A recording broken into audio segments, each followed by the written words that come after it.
तो नमस्कार मित्रों, जय श्री राम, हर हर महादेव, जय श्री कृष्णा।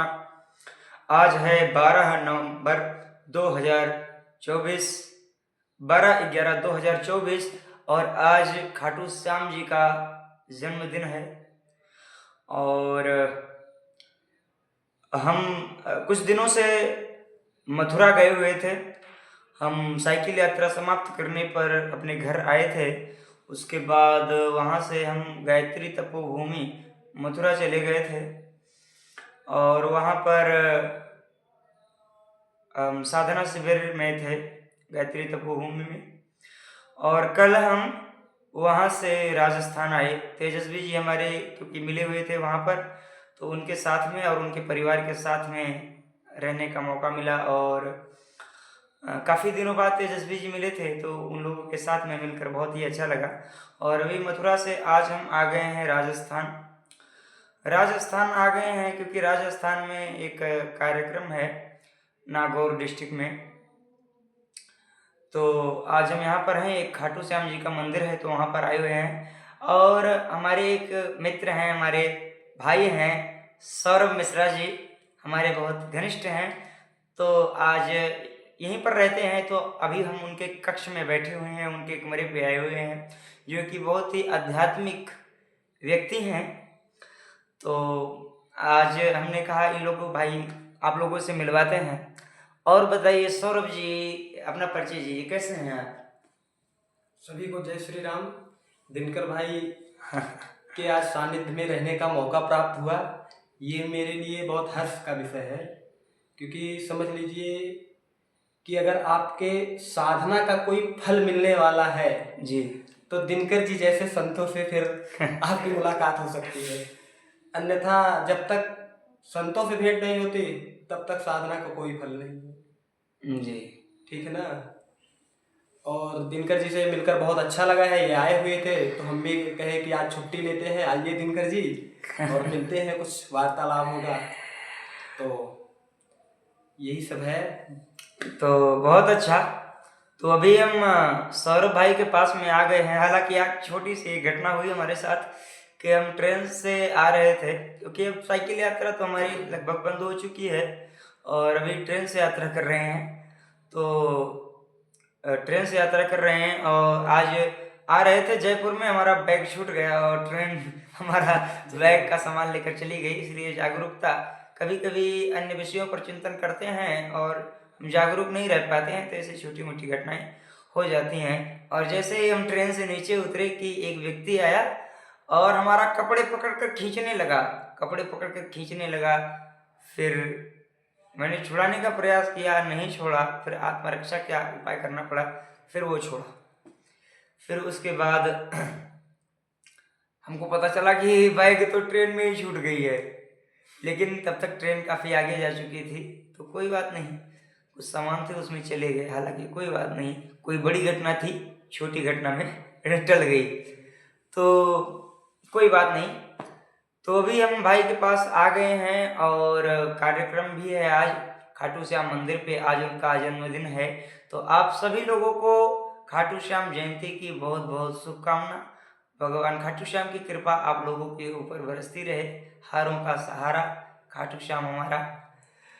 तो आज के समय में सौरभ जी, बहुत ज़्यादा आडंबरवाद, बहुत ज़्यादा मतलब भ्रष्टाचार बढ़ गया है। ये लोग आध्यात्मिक रूप से पतित हो रहे हैं और जो हमारी भारतीय संस्कृति है, जो हमारी वैदिक परंपरा है, उसका कोई अनुसरण नहीं करना चाह रहा है। व्यक्ति को अपनी भारतीय वेशभूषा को धारण करने में, चंदन लगाने में, पीले कपड़े पहनने में, धोती कुर्ता पहनने में, माता पिता का सम्मान करने में बेइज्जती फील होती है।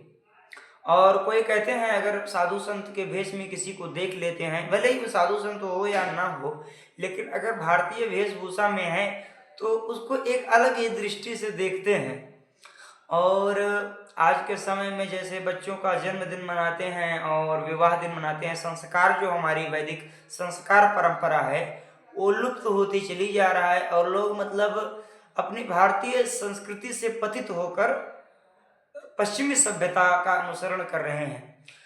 तो इस विनाश को, इस पतन को रोकने का क्या उपाय हो सकता है और ऐसा होने का क्या कारण है? मेरे अनुसार अभी जो भारत की शिक्षा व्यवस्था है, जी। इसका मूल कारण यही है।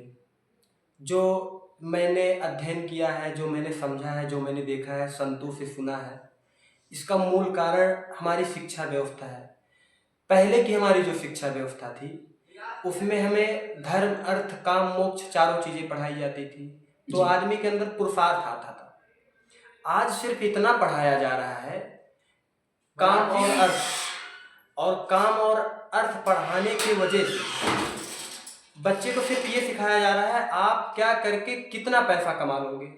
उसके अंदर संस्कार आ रहे हैं या नहीं आ रहे हैं इससे कोई मतलब नहीं है। बस आप क्या करोगे जिससे अधिक से अधिक पैसा कमा सकोगे, अर्थ की व्यवस्था कैसे हो पाए।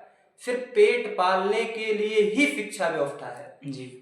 और ये मूल कारण है जो हमारे समाज को एक दिशा परिवर्तन कर रही है युवाओं को। और हमने देखा भी है कि यदि लोग कहते हैं कि हम अपने माता पिता का बहुत सम्मान करते हैं, उनके पैर दबाते हैं, तो अब उनको कौन बताए कि किसी के चरणों में अनुराग रखना अलग बात है, किसी के वचनों में अनुराग रखना अलग बात है। जी। अब माता पिता प्रारंभिक शिक्षक होते हैं और यदि आप उनके चरणों में अनुराग रखते हो, वचनों में नहीं रखते हो, तो आपका फिर क्षय ही होगा। यदि कोई स्कूल में जाए, गुरुजनों के चरणों में खूब अनुराग रखे, उनके वचनों का पालन न करे, तो क्या वो उन्नतशील व्यक्ति बन सकता है? जी बिल्कुल नहीं। और जो लोग कहते हैं माता पिता का सम्मान करते हैं और उनके चरणों में भी अनुराग रखते हैं या उनको हम पैर दबाते हैं, उनकी सेवा करते हैं, तो ये सेवा नहीं है, ये कर्तव्य है आपका। जी। इस चीज को समझने की जरूरत है। कर्तव्य और सेवा में बहुत अंतर है। बिल्कुल। तो इस व्यवस्था को, जो हमारी भारतीय संस्कृति, हमारी वैदिक परंपरा नष्ट होती जा रही है और लोग अपनी सभ्यता, अपना कल्चर भूलते हुए जा रहे हैं, तो इसको रोकने का क्या उपाय हो सकता है? मुझे तो लगता है ऐसा कि देखो, भगवत गीता लोग पढ़ नहीं पाएंगे तो अपने शास्त्रों से जरूर जुड़िए। जी। कथा सुनने से काम नहीं चलेगा। यदि आप कथा में कोई कुछ बता देगा, कोई कुछ बता देगा, तो आप पढ़े नहीं तो आपको मानना पड़ेगा। तो इसलिए आप अध्ययन करिए स्वयं, ये बीड़ा आप स्वयं उठाइए और अध्ययन करिए अपने शास्त्रों को। तो आप संस्कृत तो पढ़े लिखे नहीं है, तो इसलिए वेद को समझना तो बहुत ही मुश्किल कार्य है और गीता भी नहीं समझ पाएंगे। तो इसलिए मुझे लगता है कि गीता का भी सार रामायण है, तो आप रामायण जरूर पढ़िए। जी।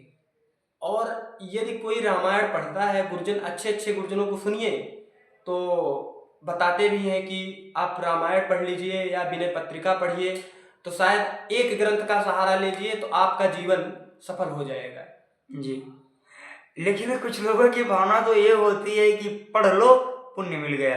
तो क्या मात्र पढ़ने से ही कुछ पुण्य मिल सकता है? अगर उसको व्यवहार में न उतारा जाए, मात्र मनोरंजन के रूप में ही कुछ लोग ले लेते हैं और रामायण की चौपाई का व्याख्या भी नहीं कर पाते, उसको समझ भी नहीं पाते, बस कह देते हैं कि रामायण पढ़ लिया, अब सार हो गया, मतलब मुक्त हो गए, लेकिन उसको अपने जीवन में नहीं धारण करते।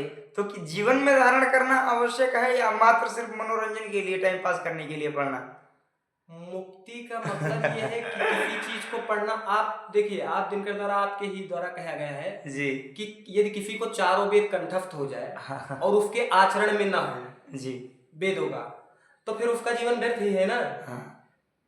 तो वैसे ही है, आप जो चीज पढ़ रहे हैं, एक चीज पढ़िए, एक अक्षर पढ़िए, लेकिन उसको अपने जीवन में धारण करिए, उसी मात्र से कल्याण हो जाएगा। जी सिर्फ एक चौपाई को पढ़िए और उसे अपने जीवन में धारण कर लीजिए, बिल्कुल। पक्का कल्याण कोई रोक नहीं सकता। जी। क्योंकि वो हर एक एक शब्द गुरु की वाणी है और गुरु की वाणी ब्रह्म में है। तो सौरभ जी, ये स्थिति है और इन्होंने जैसा कि बताया कि शिक्षा व्यवस्था, हमारी जो शिक्षा व्यवस्था की प्रणाली है उसको थोड़ा संशोधन करने की आवश्यकता है। शिक्षा के साथ साथ विद्या भी शामिल करने की आवश्यकता है, क्योंकि बहुत जगह देखा जा रहा है कि लोग अपने माता पिता का सम्मान नहीं करते हैं। भारतीय वेशभूषा में अगर कोई रहता है तो उसका बाबा जी कहकर मतलब एक नकारात्मक भाव से मजाक बनाते हैं। तो ऐसे लोगों से आप कुछ कहना चाहेंगे? जरूर। ये क्या है कि जैसे जब कोई अच्छी चीज होती है ना तो उसकी तुरंत डुप्लीकेट भी आ जाता है। जैसे आप एप्पल का फोन है, फेमस है, तो लोग चाइना का फोन लेके एप्पल का पीछे जी लगा लेते हैं, पीछे कवर लगा लेते हैं। तो सेम प्रोसेस यही है। जो अच्छे लोग हैं ब्राह्मण, ऐसा नहीं है कि दुनिया अशिक्षित हो गई है। अभी बहुत से शिक्षित लोग पढ़े हैं जिनके पास आप एक बार चले जाइए तो उनकी वाणी से मात्र से लगेगा कि नहीं सब कुछ यही है, बाकी तो सब शून्य है। अब आप गलत व्यक्ति के पास चले जाते हैं, फिर वो आडंबर में फंस जाते हैं कि अब बलि देना है, पूजा करवानी है, ये करना है, आपके ग्रह खराब चल रहे हैं। ऐसा नहीं है कि ये सब कुछ नहीं है। लेकिन यदि आप भक्त हैं तो आपको क्या वो सता सकता है कोई? यदि हम आपके पिताजी से संपर्क रखें तो क्या आप मुझे कोई हानि पहुंचा सकते हो? बिल्कुल नहीं। तो ये लोगों को समझने की जरूरत है। लेकिन लोग क्या कहेंगे, और आज के लोगों की एक मानसिकता है कि हमको 10,000 लग जाए लेकिन तुरंत रिजल्ट आ जाए। जी तो अगर किसी आप अच्छे व्यक्ति के पास जाएंगे, वो तो कहेगा भैया आप खुद करिए, राम राम जपिए, तो लोग कहेंगे हमारे पास कहाँ इतना समय है। किसी बाबा को पकड़ेंगे, बोलेंगे महामृत्युंजय करवा रहे हैं, 1 लाख दे देंगे, 10 दिन में आराम हो जाएगा। तो 10 दिन में आराम हो भी सकता है, नहीं भी हो सकता है, क्योंकि वो आपके पाप के हिसाब से कार्य करेगा। यदि आपका पाप इतना बड़ा है और किसी ने अनुष्ठान किया इतने बड़े का, कोई रिजल्ट नहीं आएगा। फिर आप कहोगे ये तो आडंबर फैला के चले गए। जी तो अब पाप तो देखने वाली चीज है नहीं कि आपने कितना किया है कितना नहीं। तो ये ऐसा नहीं है कि ये भी पक्ष सही है वो भी पक्ष सही है, लेकिन आप ऐसा कोई गलत आचरण ही न करिए ना कि जिससे आपके जीवन में कुछ ऐसा पाप कर्म बन जाए। हम सदैव अच्छा कार्य करिए। और मैं एक बार ऐसे ही बोल रहा था तो किसी ने मुझसे बोला था कि महाराज जी हम कैसे जानेंगे कि अच्छा और बुरा कार्य क्या है। हो सकता है जो हमारी नजर में अच्छा हो किसी की नजर में बुरा हो। जी तो भैया सबके हृदय में व्याप्त रहता है, और अगर वो कहता है कि हम तब भी नहीं जान पाते हैं, तो आप ये समझ लीजिए कि जो कार्य आपको दूसरों से छुपा के करना पड़े, पक्का वो गलत काम है, जिससे आपको डर पैदा हो जाए। अब कुछ लोग ज्ञानी लोग कहेंगे कि भैया तो कुछ संत लोग बताते हैं कुछ कार्य छुपा के करना चाहिए, तो कुछ कार्य हैं जो छुपा के भी करने चाहिए जी लेकिन उसके लिए शास्त्र अनुमति देते हैं। लेकिन जो सबके हितकर में हो, सबके लिए उपयोगी हो, वो कार्य में कभी छुपा के नहीं करना चाहिए, और वो पक्का शास्त्र सम्मत ही रहेगा। एक चीज और आज के जो युवा हैं बहुत ज़्यादा उनको देखकर तकलीफ होती है कि पहली बात तो भारतीय संस्कृति से पतित हो ही रहे हैं, दूसरा व्यसन और जुए के चक्रव्यूह में फंसते हुए चले जा रहे हैं। श्रम करने से भय लगता है और नशे में और व्यभिचार में अपना जीवन नष्ट कर रहे हैं। तो ऐसे युवाओं को आप क्या संदेश देना चाहेंगे? देखो मैं जॉब सेक्टर में भी कार्य कर रहा हूँ, तो मुझे पता है कि गुलाम हम तब भी थे आज भी हैं। ये मेरी सोच है कि गुलाम हम तब भी थे आज भी हैं, बस अंतर इतना है कि तब हम शारीरिक रूप से गुलाम थे, आज मानसिक दृष्टि से गुलाम हैं। आज आप बच्चों से मिलिए तो जो बच्चे बीए कर लिए हैं, ग्रेजुएशन हो गया है उनका, आप कह दीजिए जाके एक थाने में एप्लीकेशन दे दीजिए, आप जाके किसी दरोगा से बात कर लीजिए, आप किसी भी उच्च अधिकारी पद से बात कर लीजिए, नहीं कर पा रहे हैं। क्यों? क्योंकि उनको सिर्फ सुनने की आदत है, उनको बोलने का पता ही नहीं कब कहाँ क्या बोलना है जी। तो और जॉब सेक्टर में भी बच्चे आते हैं, पॉलिटेक्निक किए रहते हैं, कुछ भी किए रहते हैं, उनको पता नहीं है कि हमें कब क्या बोलना है। वो ऐसे बोलते हैं जैसे बच्चियां फरमाती हैं, उनसे अच्छा तो बच्चियां हैं। हम देखे हैं, हम तो दोनों साइड में देख रहे हैं, देहात में भी और राम जी की कृपा से जॉब सेक्टर भी है, चल रहा है। लेकिन अगर आप ये मोबाइल है अच्छी चीज़ है, यदि आप विवेकवान हैं और अच्छी जगह उपयोग कर रहे हैं, बहुत अच्छी भी चीज़ है। लेकिन यदि आप विवेकवान नहीं है तो पक्का ये आपको गर्त में ही ले जाकर छोड़ेगा। जैसे बंदूक किसी ने बनाई तो उसने ये सोच के बनाया कि इससे आत्मरक्षा की जाएगी।